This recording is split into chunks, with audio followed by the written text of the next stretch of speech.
भारत का रेलवे के साथ सफर 19वीं सदी के बीच में शुरू हुआ, जिसने देश को बदलने वाली एक यात्रा की शुरुआत की।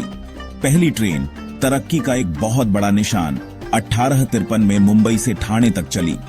इस घटना ने एक नए युग की शुरुआत की, जिससे एक बड़े रेल नेटवर्क का रास्ता खुला जो उपमहाद्वीप के दूर दूर के कोनों को जोड़ेगा। भारत में रेलवे की शुरुआत सिर्फ परिवहन के बारे में नहीं थी, यह एक क्रांति थी। यह लोगों को जोड़ने, दूरियों को कम करने और आर्थिक विकास को बढ़ावा देने के बारे में थी।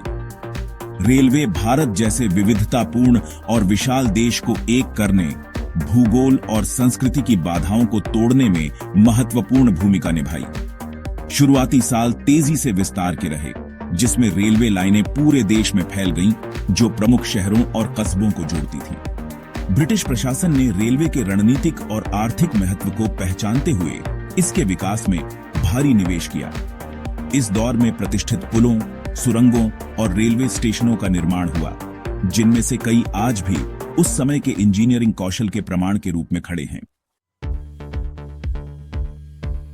भारतीय रेलवे नेटवर्क का निर्माण एक बहुत बड़ा काम था, जो चुनौतियों से भरा था।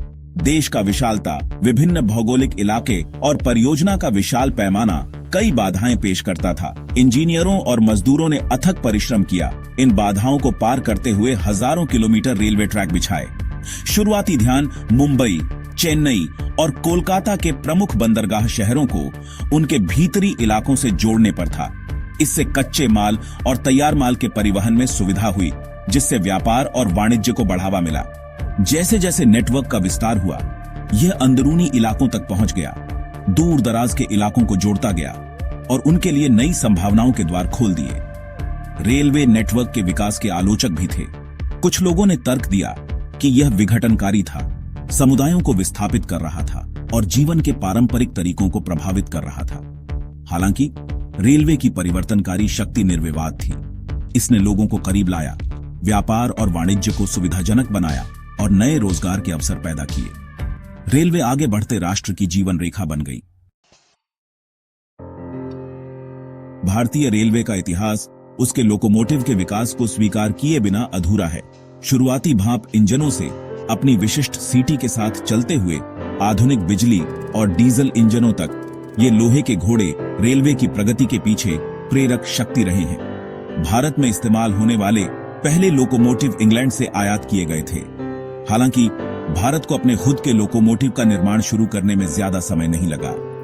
1950 में स्थापित चित्तरंजन लोकोमोटिव वर्क्स लोकोमोटिव उत्पादन में भारत के आत्मनिर्भरता का प्रतीक बन गया। इन वर्षों में भारतीय रेलवे ने विभिन्न प्रकार के लोकोमोटिव शामिल किए हैं। प्रत्येक को विशिष्ट परिचालन आवश्यकताओं को पूरा करने के लिए डिजाइन किया गया है।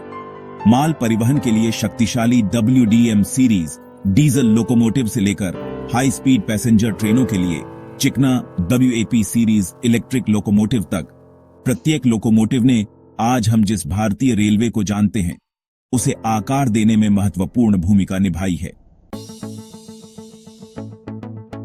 भाप से बिजली और डीजल ट्रैक्शन में बदलाव भारतीय रेलवे के इतिहास में एक महत्वपूर्ण मील का पत्थर था।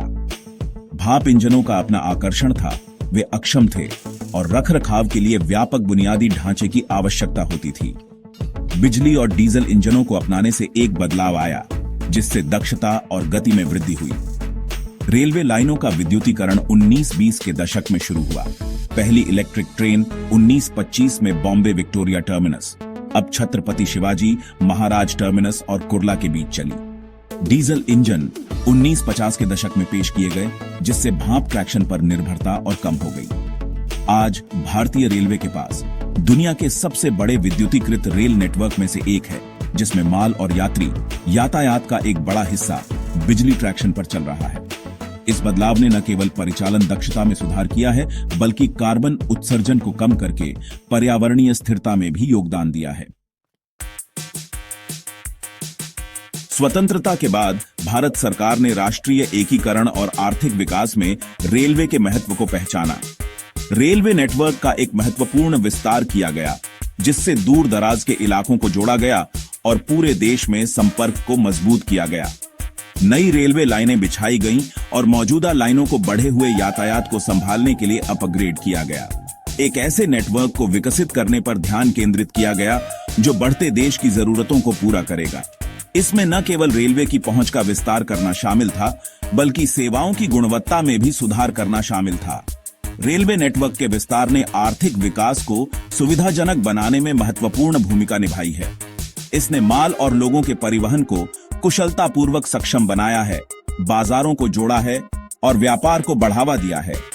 रेलवे लाखों भारतीयों को प्रत्यक्ष और अप्रत्यक्ष रूप से रोजगार के अवसर प्रदान करने में भी महत्वपूर्ण भूमिका निभाता रहा है। छठा भाग, डिजिटल छलांग, आधुनिकीकरण और तकनीकी प्रगति। भारतीय रेलवे ने आधुनिकीकरण और तकनीकी उन्नयन की एक महत्वाकांक्षी यात्रा शुरू की है। ऑनलाइन टिकटिंग सिस्टम शुरू करने से लेकर उन्नत सिग्नलिंग और दूर संचार नेटवर्क को लागू करने तक, दक्षता, सुरक्षा और यात्री अनुभव को बढ़ाने के लिए प्रौद्योगिकी का लाभ उठाने पर ध्यान केंद्रित किया गया है। ध्यान केंद्रित करने वाले प्रमुख क्षेत्रों में से एक सिग्नलिंग सिस्टम का आधुनिकीकरण है। पारंपरिक सेमाफोर सिग्नल को उन्नत इलेक्ट्रॉनिक सिग्नलिंग सिस्टम से बदला जा रहा है, जिससे बेहतर ट्रेन नियंत्रण और बेहतर सुरक्षा मिल सके।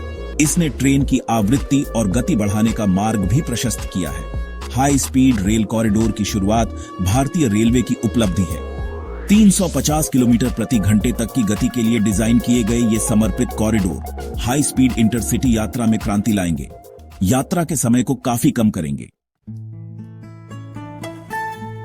सातवां भाग, पटरियों से परे भारतीय रेलवे का सामाजिक और आर्थिक प्रभाव। भारतीय रेलवे का प्रभाव परिवहन से कहीं आगे तक फैला हुआ है। इसने देश के सामाजिक और आर्थिक परिदृश्य को आकार देने में महत्वपूर्ण भूमिका निभाई है। लाखों भारतीयों के लिए रेलवे केवल परिवहन का साधन नहीं है, वे उनके जीवन का एक अभिन्न अंग हैं।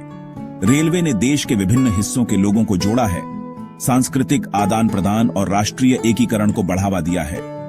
उन्होंने सस्ती और सुलभ परिवहन प्रदान किया है, जिससे लोग शिक्षा, रोजगार और अवकाश के लिए यात्रा कर सकते हैं। भारतीय रेलवे का आर्थिक प्रभाव निर्विवाद है। यह देश के सबसे बड़े नियोक्ताओं में से एक है, जो लाखों लोगों को रोजगार प्रदान करता है। रेलवे विभिन्न उद्योगों का समर्थन करने और आर्थिक विकास में योगदान करने वाले माल के परिवहन में भी महत्वपूर्ण भूमिका निभाता है। आठवां भाग, निजी भागीदारी और विदेशी निवेश। दक्षता बढ़ाने और निवेश को आकर्षित करने के लिए भारतीय रेलवे ने निजी भागीदारी और विदेशी निवेश के लिए अपने दरवाजे खोल दिए हैं।